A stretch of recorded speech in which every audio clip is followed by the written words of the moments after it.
सर्वप्रथम current teacher और would be teachers, वर्तमान में शिक्षक और होने वाले शिक्षकों को मैं सर्वप्रथम अपनी ओर से एक बहुत विनम्र शिक्षक आपके समक्ष प्रणाम करता हूं, आपका शुभ चाहता हूं। नाम लेना और नाम पढ़ना, नाम सुनना मजबूरी हो जाता है कई बार, लेकिन इससे ऊपर, नाम से ऊपर एक बात लिखी है, उस पर ध्यान हम सभी दें। It is a message which is important, not the messenger. किसने कहा इससे फर्क नहीं पड़ता, क्या कहा इससे फर्क बहुत पड़ता है। आप अगर अपने जीवन में एक अध्यापक के रूप में मेरी आज की वार्ता में से कुछ पंक्तियां, कुछ सेंटेंस, कुछ बातें अगर आप ना पाएं, आपके जीवन में कुछ भी वो बेहतर कर पाएं, तो मैं यहां आना, अपना समय देना, सूक्ष्म शक्तियों के सानिध्य में और बड़ी बहन की मानद साधु वेश में और शिक्षा के क्षेत्र में, ज्ञान के क्षेत्र में, संस्कृत हो चाहे बोलने की कला हो, इसके समक्ष महावीर जी मेरे साइड में बैठे हुए हैं। ये दो विभूतियों के बीच में बैठकर मैं अपने आप को और अधिक विनम्र, सरल और सहज पा रहा हूं।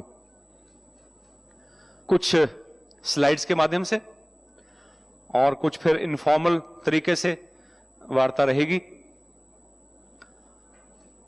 आपके भीतर जो सहज प्रश्न उत्पन्न होंगे उनको आप कहीं नोट कर लीजिए।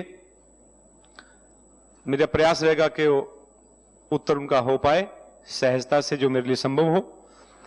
कुछ रह जाएंगे तो मैं उन पर मंथन और चिंतन करके निस्संदेह आपको उसका उत्तर बाद में अवश्य दूंगा। लेकिन मेरा विनम्र प्रयास रहेगा कि कोई भी प्रश्न बिना उत्तर के ना रह जाए आज या आने वाले समय में, कि जब तक प्रश्न बने रहते हैं तब तक विकास नहीं होता। प्रश्न समाप्त होते हैं तो विकास पनपता है वहां से, और प्रश्न विकास की प्रथम सीढ़ी है, आवश्यक भी है उतने ही ज्यादा। एक अंधी महिला हेलन केलर को मैं बहुत प्रणाम करता हूं, दिल से प्रणाम। इतनी कमियां कुदरत ने उसको दी। मैं समझता हूं हम कितने सौभाग्यशाली हैं। मैं आप सबको देख पा रहा हूं, यस और नो? आप मुझे देख पा रहे हैं? लेकिन ये महिला ऐसी थी जिसको मैं नहीं देख सकता, क्योंकि मैंने देखा ही नहीं, थी नहीं मेरे टाइम में। लेकिन वो होती भी तो वो मुझे नहीं देख सकती थी कि उसकी आंखें नहीं थी। तो महानता और विशेषता उन लोगों की है कि जिनको आंखें मिलना सौभाग्य है। हमारी टर्मिनोलॉजी में जो वार्ता करते हैं हम कहते हैं बेचारा, सूरदास, अंधा, हमदर्दी करते हैं। लेकिन कमाल उन लोगों की है कि जो सो कॉल्ड दुर्भाग्य में थे, उन्होंने दुर्भाग्य के बावजूद भी ऐसा जीवन जिया, ऐसी बातें कही, ऐसी बातें जी कि वो सौभाग्यवान भी शायद नहीं कर पाए। कमाल देखिए आप। तो ये प्रेरणा देती है कि सौभाग्य होना भी बड़ी बात है, लेकिन दुर्भाग्य के वश होकर भी कई बार इंसान वहां पहुंच जाता है जो सौभाग्य वाला नहीं पहुंच सकता। आंखें वाले बातें नहीं कर सकते जो बिना आंखों वाले कर गए। तो उनको प्रणाम करता हूं, कितनी कीमती बात कही है उन्होंने, अपनी अनुभूति लिखी है। संसार की सबसे महत्वपूर्ण एवं सुंदरतम वस्तुओं को देखा व छुआ नहीं जा सकता, उन्हें केवल महसूस किया जा सकता है। मैं आपके लिए बहुत से तोहफे लाया हूं आज। आप वो तोहफे देख नहीं सकते,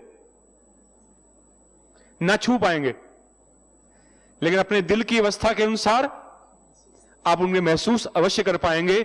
और मैं समझता हूं कि वो तोहफे मुझे भी कहीं ना कहीं से मिले हैं। उनको मैं नमन करता हूं, एडवांस में धन्यवाद देता हूं कि जहां जहां से मैंने जो पाया है, जहां जहां से सीखा है, उनके चरणों में विनम्र प्रार्थना करते हुए कि मैं ठीक से दे सकूं। हम पोस्टमैन हैं। पोस्टमैन का काम यह होता है कि चिट्ठी को ठीक हाथों में, ठीक ढंग से, ठीक समय पर पहुंचाए। और उसने रोल ठीक अदा किया तो वेरी गुड।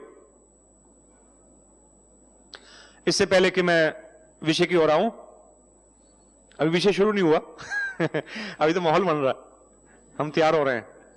एक प्रार्थना उसमें हेल्प करती है। दुनिया में जितने मुश्किल काम है उसकी एक चाबी है। सबसे मुश्किल कामों की सबसे आसान चाबी प्रेयर है। कितना ही हमारा हृदय कहीं भी भ्रमित हो रहा हो, कहीं भी उलझा हुआ हो, हमारी कितनी परेशानियां हो, हम कहीं भी हो दुनिया में, अगर हम प्रार्थना कर लेते हैं तो हमारा हृदय इतना सहज और सरल कुछ समय को ले जाता है कि हम ग्रहण करने की अवस्था में आ जाते हैं। इसलिए जब भी कुछ करना हो, कोई भी नेक कार्य करना हो, तब भी शुभ कार्य, और कोई दिक्कत जिंदगी में आए कभी भी किसी किस्म की भी, तो इसको जरूर आजमाइए। अक्सर जब बहुत टफ पोजीशन आती है, बहुत समस्या बड़ी आती है, तब हम प्रेयर की तरफ जाते हैं कि अब तो दुआ ही करनी पड़ेगी, अब तो हाथ ही जोड़ने पड़ेंगे। मेरा मानना है अगर आपको विश्वास पक्का है कि दुआ से या प्रार्थना से, झुकने से काम होता है, कोई बड़ा काम आसान होता है, तो छोटे काम तो जल्दी आसान हो जाएंगे ना।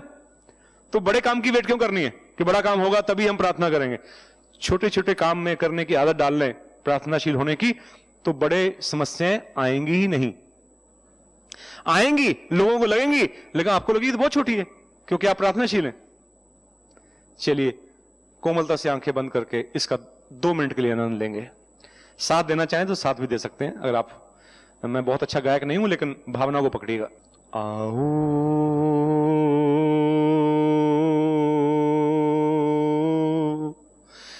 गाएं मिलकर, आओ गाएं मिलकर, हम सब जिससे हो सबका भला, हम सब जिससे हो सबका भला, हम में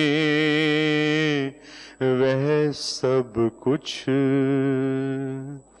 हम में वह सब कुछ आ जाए जो करे सबका भला, आ जाए जो करे सबका भला। शुभ हो, शुभ हो, शुभ हो, शुभ हो, शुभ हो, शुभ हो, सबका शुभ हो।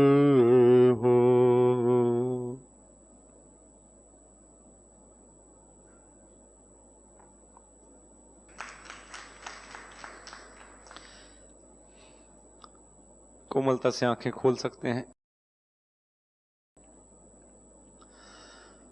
सबके शुभ को हृदय में स्थान देते हुए, सब तक तो मैं नहीं पहुंच सकता, लेकिन आप सबके माध्यम से बहुतों तक पहुंच सकता हूं। और आपके बीच में आने का उद्देश्य भी यही है कि मैं मल्टीप्लाई होना चाहता हूं, बढ़ना चाहता हूं। जो कहना चाहता हूं वो बात दूर तक जाए, उसके लिए आप सबको माध्यम बनाने के लिए आपके बीच में। हो सकता है कि ये दायरा बढ़ते बढ़ते हर अध्यापक, हर टीचर तक पहुंचे मेरी बात, और उसकी कड़ी और उसका निमित्त आप बने, इसकी संभावना है।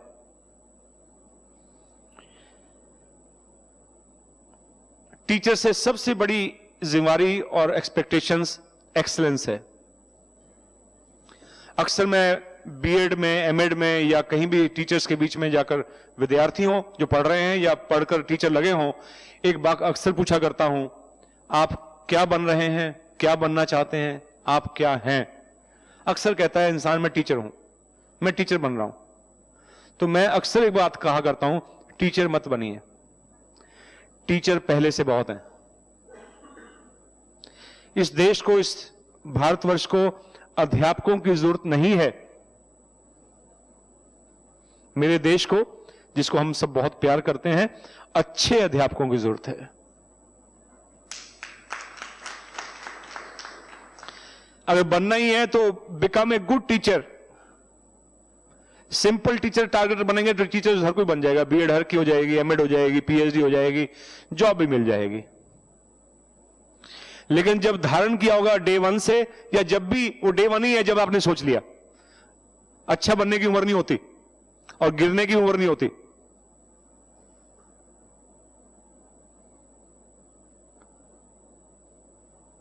गुड टीचर बनने का अर्थ है कि you are to do the best, excellence. और एक्सीलेंस कोई डेस्टिनेशन नहीं है, मंजिल नहीं है। Excellence is not a destination कि मैं एक्सीलेंट हो गया, नो, मैं बेहतर हो गया, मैं अच्छा हो गया, नहीं। ये लगातार एक ऐसी जर्नी है, एक ऐसी यात्रा है जो कभी खत्म नहीं होती। अब क्रिकेट में देखिए, अच्छा खिलाड़ी कौन है? जो उस दिन अच्छा खेलता है। आपने कितनी सेंचुरी बनाई हो तब भी कहते हैं इसको टीम से बाहर करो, बहुत हो गया है ना। टीम में हर बार प्ले करना है आपको, हर बार ठीक प्ले करना है, अपना बेहतरीन देना है। ऐसे अंतिम श्वास तक, जब तक आप क्षेत्र में हैं, और उसके बाद भी, हां, जब तक आप सेवाएं दे रहे हैं, जब तक वो समाज में खड़े हैं, आपको हर दिन बेहतर जीना है, एक्सीलेंट जीना है। और उसके लिए कई लोग ये कहा करते हैं कि मेरे पास योग्यता की कमी है, मैंने आईआईटी से नहीं पढ़ा, मैं फलां यूनिवर्सिटी से नहीं पढ़ा, मेरी बीटेक वहां से नहीं है, मेरी बीए ग्रेजुएशन दिल्ली यूनिवर्सिटी से नहीं है, एक्स वाई जेड कहीं से हम कह सकते हैं उसको, या मेरी मास्टर्स विदेश से नहीं की, मैंने फॉरेन से नहीं पढ़ा। ये सब हमारे लिए एक सहज तर्क या कुतर्क या बहाने हो सकते हैं। असली बात यह है, अच्छा बनने के लिए, एक्सेल करने के लिए, अपने जीवन में बेहतरीन देने के लिए आपकी योग्यता से कहीं महत्वपूर्ण आपका नजरिया है। That's why it is not only aptitude. Aptitude means योग्यता, but attitude यानी कि नजरिया, which can take you to altitude, ऊंचाई। जीवन में ऊपर उठना है, देश के लिए कुछ करना है, समाज के लिए करना है, परिवार के लिए करना है, और सबसे पहले परिवार और देश बाद में सब कुछ हो जाएगा, अपने लिए करो। Be selfish. तुम अच्छे बनोगे तो परिवार अच्छा ही होगा, परिवार अच्छा होगा, समाज अच्छा होगा, समाज अच्छा होगा, देश अपने आप अच्छा हो जाएगा, पूरा विश्व अच्छा हो जाएगा। तो be selfish, be good first of all, you yourself. स्वयं नेक बनो। Why in teaching? A engineers mistake lies in the grave. ये बिल्डिंग जहां बैठे हैं, अगर अच्छी नहीं बनी होगी, किसी घटिया क्वालिटी का मटेरियल लगाया हुआ इंजीनियर ने, तो ये गिर पड़ेगी, मलबा बन जाएगी। तो जब उस मलबे की छानबीन होगी, सरिया देखा जाएगा, सीमेंट की क्वांटिटी और चीजें इन्वेस्टिगेट की जाएंगी, तो पाया जाएगा इंजीनियर की गलती थी।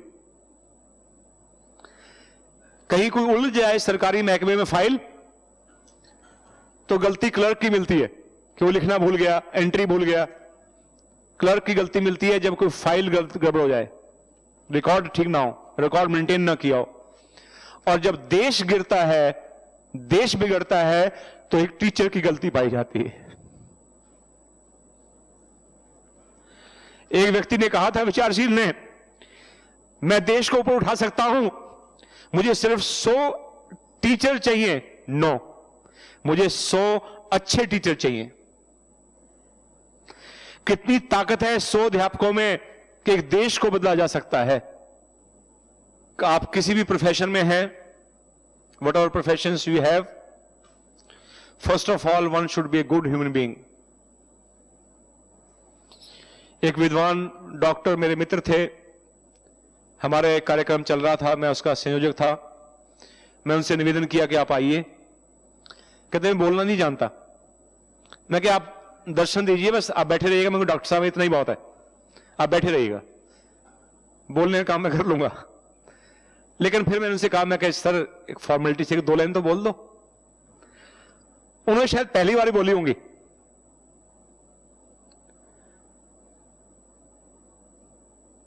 मुझे लगता नहीं शायद वो कहीं वक्ता रूप में कहीं गए हों, मेरा डाउट है मुझे। लेकिन मैंने वो लाइन हजारों जगह बोली। काम की बात मल्टीप्लाई होनी चाहिए। वो कहते जब मैंने 10th की, अपना अनुभव बता रहे थे कि जब मैं 10वीं की, मैं पिता के पास गया कि मेरा मेरिट आई है, डिस्टिंक्शन आई है। उन्होंने आशीर्वाद दिया पिता ने। मैं पिता से कहा, मैं कहा पापा, पिताजी या बाबूजी जो भी घर में कहते होंगे बाबूजी मैं क्या बनूं, क्या देखना चाहते हैं बेटे को आप आज से 10 साल बाद, किस कुर्सी बैठा हो, as a doctor, as a engineer, as a scientist, as a lawyer, as a politician, as a contractor. मैं 10-12 चीजें गिना दी जो भी पॉसिबल मुझे पता थी ये होती हैं। तो पिता शायद बहुत पढ़े लिखे नहीं थे, लेकिन समझदार बहुत थे। डिग्रियां नहीं थी, कई बार समझदारी से डिग्री का वास्ता नहीं होता, और होता तो कबीर अनपढ़ कहे जाते, लेकिन कबीर पे पीएचडी होती है। तो पिता ने बड़ी अच्छी बात कही, बेटा तेरी योग्यताओं का मुझे कोई शंका नहीं है उनके ऊपर, तू बहुत लायक बच्चा है, संस्कारी भी है, अच्छा बच्चा मेरा, लेकिन 10वीं के बाद ऐसी अवस्था आती है उम्र की, ऐसे पड़ाव आते हैं, ऐसे हालात बनते हैं, समाज का जो वातावरण है बाहर का, उन सबको देखते हुए तू कुछ भी प्रोफेशन पकड़ ले, तू उसमें कामयाब हो जाएगा, ये तेरी चॉइस तेरे पास रखता हूं, लेकिन कुछ भी बनने से पहले मेरा आशीर्वाद और मेरी इच्छा यह है तू अच्छा इंसान बन। अगर तू अच्छा इंसान बनेगा तो इंजीनियर कैसा बनेगा? अच्छा। अध्यापक बनेगा तो भी अच्छा बनेगा। डॉक्टर बनेगा तो कैसा बनेगा? क्योंकि basically you are good. When you are basically good, whatever you become, you will become good. और एक बात मैं आपसे और साझा करना चाहूंगा, इस दुनिया में प्रोफेशंस बहुत हैं, प्रोफेशन की बात चली है तो बताऊंगा आपको मैं, लेकिन 2 प्रोफेशन हैं जिनकी इज्जत ऑटोमेटिकली होती है, एक टीचर और एक मेडिकल। आप चाहे आरएमपी, छोटा डॉक्टर होता है दवाई लिखने वाला, वैसे गांव में आरएमपी, वो भी जब कहता है कि मैं डॉक्टर हूं तो इज्जत होती है। बहुत बड़ा सर्जन हो, बहुत बड़ा कोई और अलग बात है, डॉक्टर मीन्स डॉक्टर, चाहे कैसा ही हो। ऐसे ही अध्यापक चाहे प्ले स्कूल में पढ़ाता हो, प्री नर्सरी को पढ़ाता हो, एलकेजी को पढ़ाता हो, चाहे मिडिल में हो, चाहे वो यूनिवर्सिटी में हो, चाहे आईआईटी में हो, चाहे एमआईटी और स्टैनफोर्ड और बाहर के विदेशों में हो, टीचर इज टीचर। सारे टीचर एक क्वालिटी के हो जाएंगे, एक लेवल के हो जाएंगे तो कोई सिस्टम नहीं चल पाएगा। आईआईटी वाले क्या पढ़ाएंगे अगर नर्सरी और केजी नहीं होगा, मिडिल और हाई स्कूल नहीं होगा? तो हर टीचर का महत्व है, प्रोफेशन की इज्जत होनी चाहिए, और होती है। आप ट्रेन में, बस में बैठे हैं, साथ में व्यक्ति जा रहा है, उससे पूछिए आप क्या है, वो कहे मैं भाई कंट्रैक्टर हूं, मेरे 4 मॉल है, मेरे पेट्रोल पंप है, होंगे भाई, बात खत्म। लेकिन जैसे वो कहता है मैं टीचर हूं, सैलरी में भी 10,000 15,000, स्कूल में पढ़ाता है, लेकिन पता नहीं ऐसा क्यों मन में आता है, मेरे आता है कि सबके आता है, कि एक रिस्पेक्ट सी आती है, ये टीच करता है, ये पढ़ाता है, ये शिक्षक है, ये गुरु है। और डॉक्टरी की बात भी ऐसे है, जो डॉक्टर कहता है तो रिस्पेक्ट होती है, लेकिन कब तक, ये बहुत बड़ा महत्वपूर्ण प्रश्न यहां है कि वो सम्मान कब तक होता है स्वतः मिलने वाला। एक अध्यापक को, एक डॉक्टर को सम्मान तब तक मिलता है जब तक वो ये प्रूव ना कर दे कि वो ये बनने के लायक नहीं था। बन तो गया अध्यापक, लेकिन बनने की योग्यता उसमें नहीं थी, उसके अंदर वो कैपेबिलिटीज नहीं है, वो योग्यताएं नहीं है जो एक अध्यापक में होनी चाहिए। जब आप अपने जीवन से, अपने व्यवहार से प्रमाणित कर देते हैं कि मैं गलती से आ गया इस प्रोफेशन में, मैं डॉक्टर बनने लायक नहीं था, डॉक्टर बन गया, तब आपका सम्मान की उल्टी गिनती शुरू होती है, बल्कि अपमान भी आप अर्जित करते हैं। तो मैं सबके लिए साधुवाद देना चाहूंगा जो यहां पर अध्यापक हैं या बनने वाले हैं, कि कितना अच्छा नोबल प्रोफेशन है। और एक बात याद रखिएगा, इस प्रोफेशन में भी, क्योंकि नोबल प्रोफेशन है, बाकी सब प्रोफेशन कहे जाते हैं, इसे नोबल प्रोफेशन कहा जाता है, इसके साथ अटैच होता है शब्द नोबल। नोबल प्रोफेशन में रहकर भी अगर आप नोबल नहीं बने और आप खुश रहने की कला नहीं सीख पाए, तो ये इस प्रोफेशन का भी अपमान है, अपनी जिंदगी के अपमान है, टाइम की वेस्टेज है। ऐसा हमें नहीं करना। कहीं जिंदगी में खुश नहीं रह पाएंगे अगर हम इस प्रोफेशन में भी खुश रहने की कला नहीं सीख पाए। It's such a pure and noble cause. आपके सामने एक फिगर है, एक तरफ अंगूठे का निशान है, एक तरफ साइन है। आपको दोनों में अंतर पता है? जो अंगूठे वाला होगा पढ़ नहीं सकता क्या लिखा हुआ है। If you can read this slide, हो सकता है किसी को इंग्लिश नहीं आती हो तो, और हिंदी में लिख दी है, बात वही है, लेकिन हिंदी या अंग्रेजी जिस भी भाषा में लिखी हुई स्लाइड है, या जो भी आपकी मातृभाषा है उसको पहचानते हैं, जो लिखा हुआ अगर पढ़ सकते हैं, तो आपको कृतज्ञ होना चाहिए उस अध्यापक के लिए, किसी अध्यापक के लिए जिसने आपको पढ़ना सिखाया। मेरे जीवन से मेरे अध्यापकों को माइनस कर दिया जाए तो इस डायग्राम में मेरा अंगूठा होता। एक बहुत महान वैज्ञानिक हुए हैं एल्बर्ट आइंस्टाइन, विश्वविख्यात, शायद साइंसदानों की दुनिया में उनका बहुत टॉप पे नाम आता है, और रिसेंट टाइम के हुए हैं, बहुत पुराने नहीं है। उन्होंने बड़ी अच्छी एक बात कही थी कि एक टीचर का सम्मान क्यों होना चाहिए।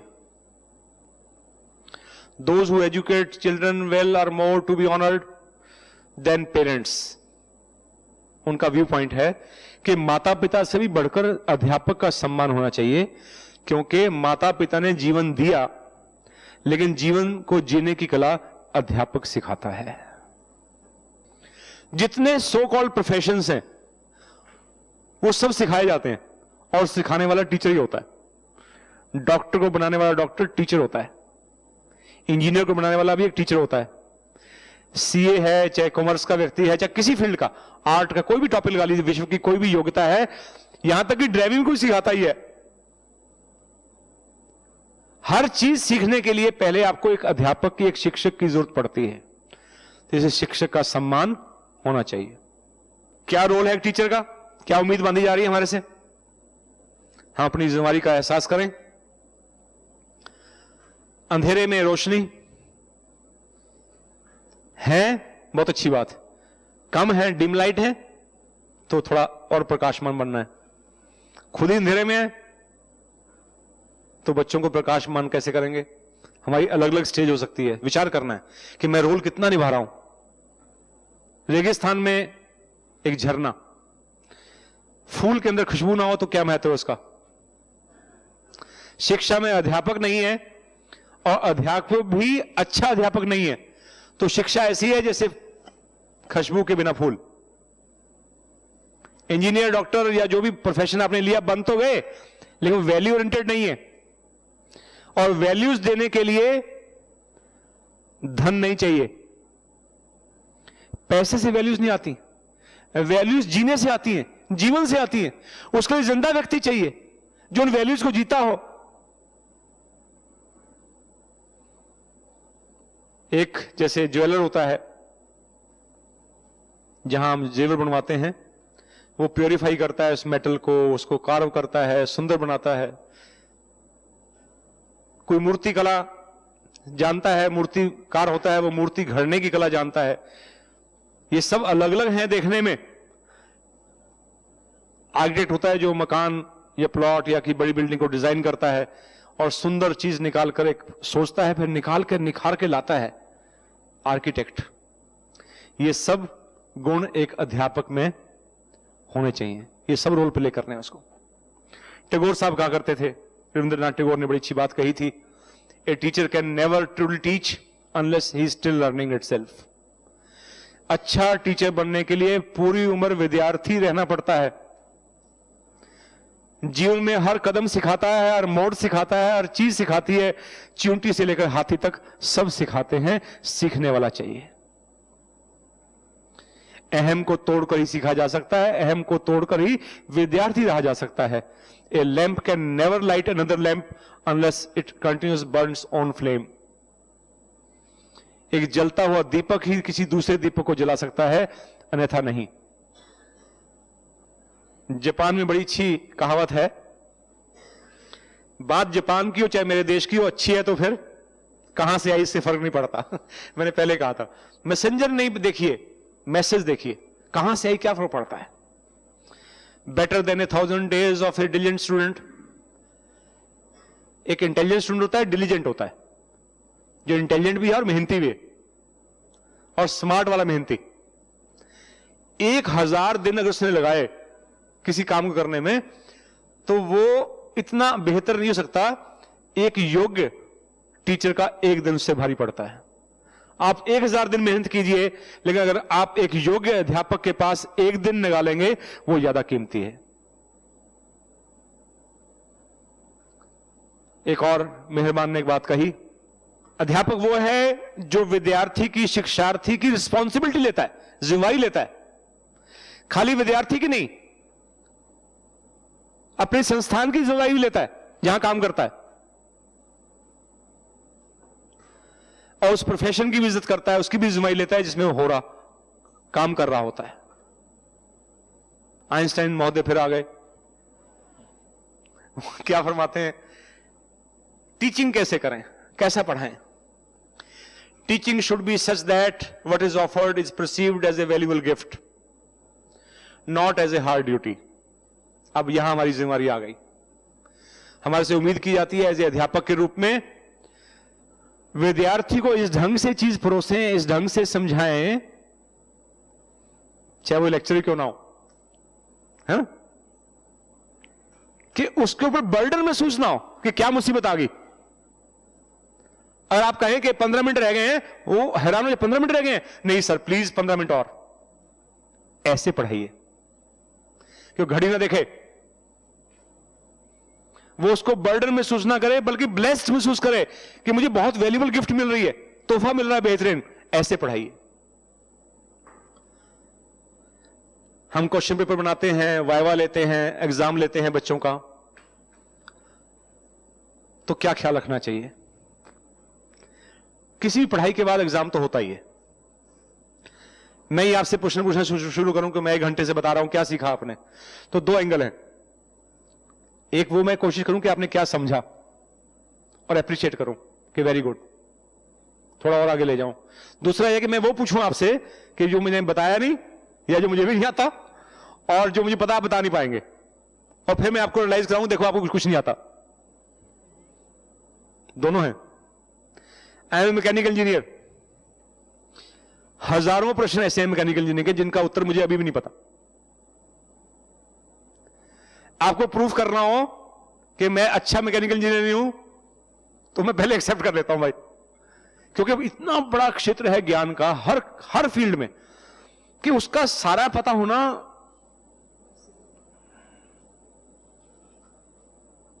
असंभव।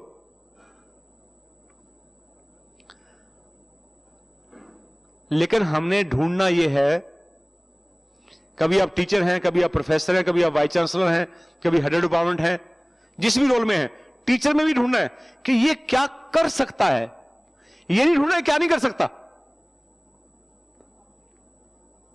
वही विद्यार्थी में भी ढूंढना है। Most teachers waste their time by asking questions which are intended to discover. पूछेंगे तेरा भाई एमटेक में टॉपिक क्या था, बीटेक में कौन से कोर्स पढ़े, या बीए में क्या पढ़ा, बीएससी सारा ढूंढ लिया पहले क्या क्या पढ़ा। अब क्वेश्चन कहां से पूछना शुरू किया, जो उसने नहीं पढ़ा। ये तरीका ठीक नहीं है भाई। पूछो वो जो उसने पढ़ा हुआ है, उससे पूछिए बेटे इस कोर्स को पढ़ा आपने, क्या क्या पढ़ा था इसमें से, और बल्कि पूछिए बेटे ये 4 चैप्टर पढ़े आप बता रहे हैं, इसमें से अच्छा कौन सा आता है, आपको ठीक से कौन सा आता है। नहीं तो वो कह देगा सर मैं रिवाइज नहीं कर पाया, मेरे आउट ऑफ माइंड हो गया है। उसमें 10 तरीके हैं आपको जवाब देने के। ऐसा पूछिए, अगर आप इंटेलिजेंट हैं पूछने वाले, कि वो भी भाग ना पाए, वो खुद ही कर दे कि जी मैं आपके काबिल नहीं हूं। खुद ही हाथ झाड़ देगा, क्योंकि आपने पूछा कौन सा कोर्स सबसे प्यारा लगता है, कौन सा चैप्टर सबसे अच्छा लगता है, उसमें पूछिए ना फिर।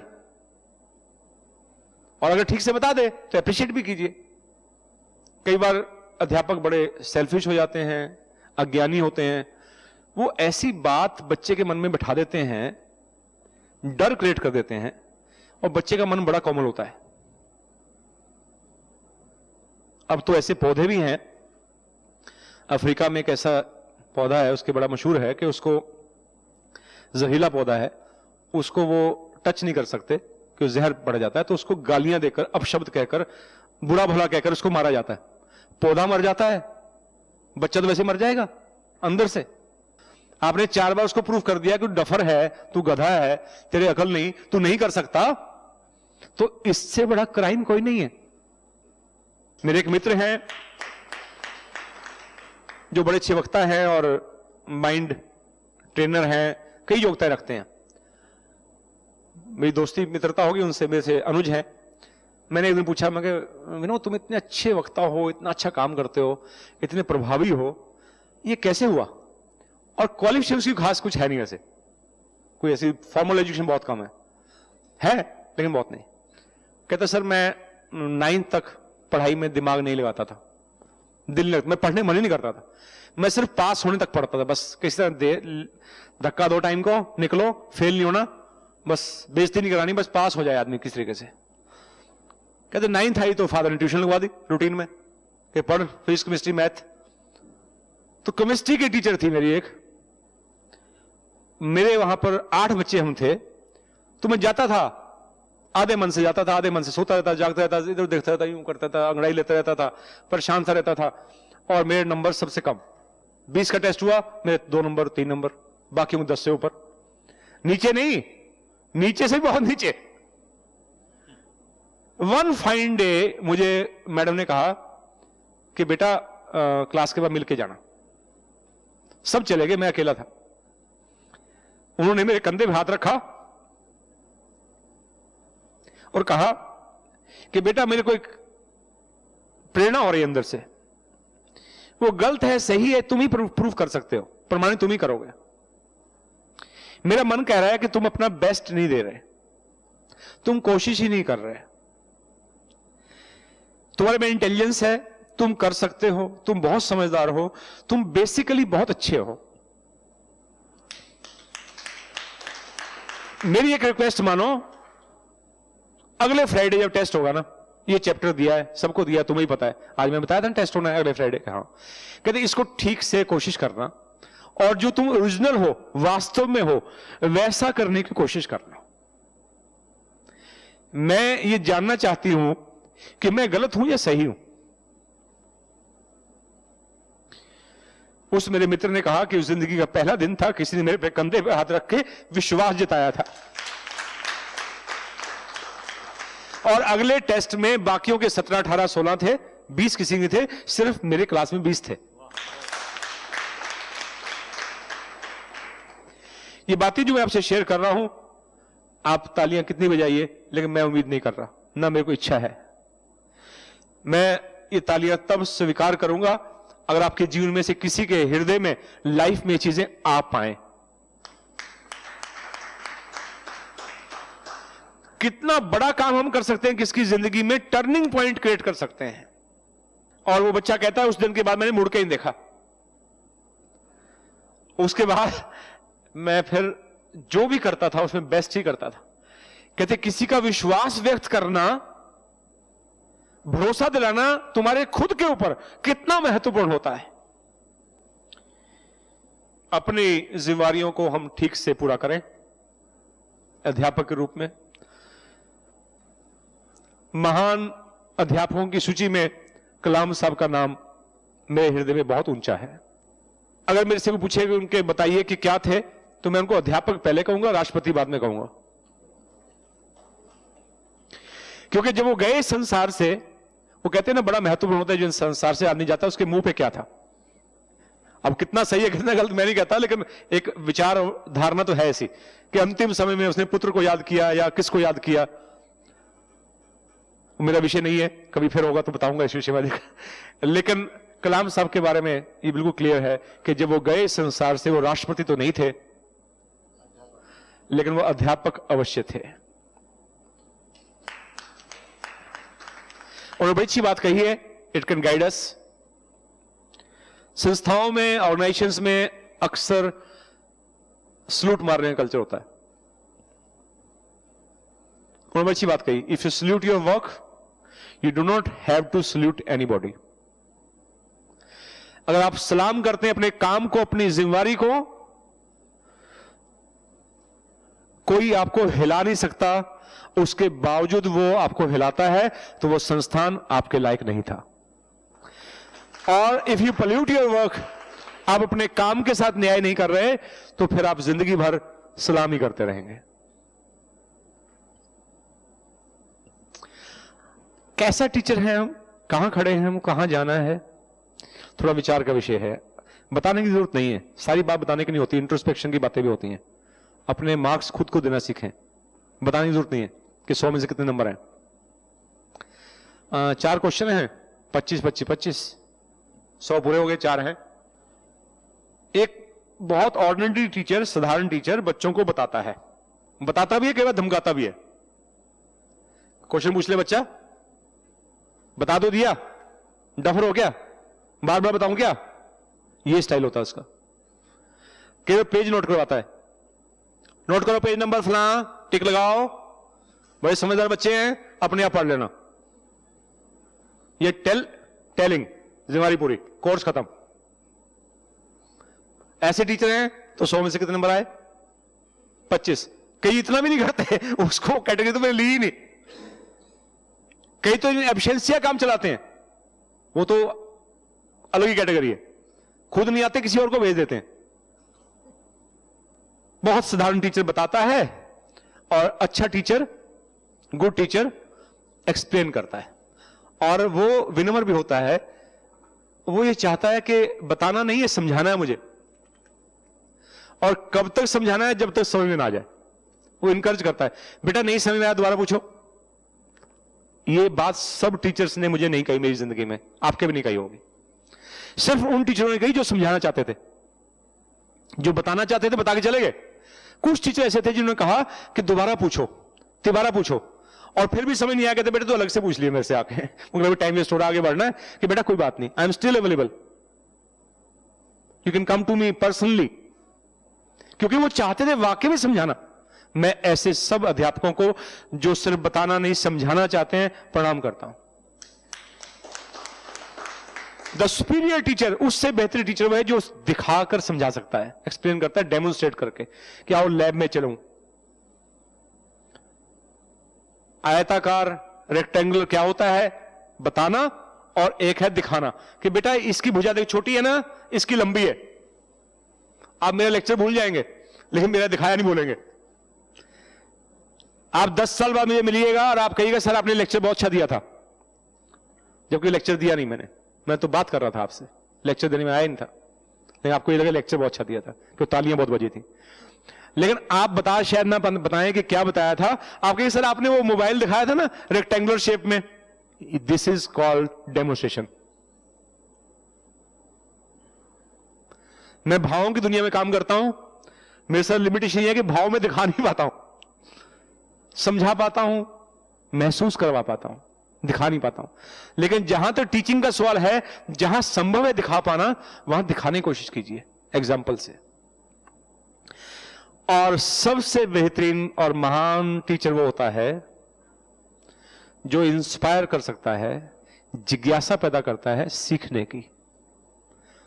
ये अल्टीमेट पर्पस है, लक्ष्य है एक अध्यापक का, कि बच्चे के अंदर पढ़ने की ललक पैदा कर दे। सीख तो फिर बहुत कुछ लेगा वो, जितना आप सिखाते हैं उससे भी कई गुना बढ़कर और बेहतर तरीके से, क्योंकि आपने उसको पिपासा जगाई है सीखने की।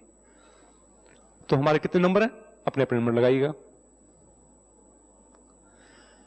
बहुत सी उम्मीदें हैं, नॉलेज इंपार्ट करें, सकारात्मक दृष्टिकोण बच्चों में जगाए, अच्छा माहौल बनाकर क्लास में सीखने का माहौल बनाए, एक एनवायरनमेंट क्रिएट करे। और सबसे बढ़कर जो जिम्मेदारी है एक अध्यापक के ऊपर, वो है कि वो नैतिक मूल्यों को जगाए।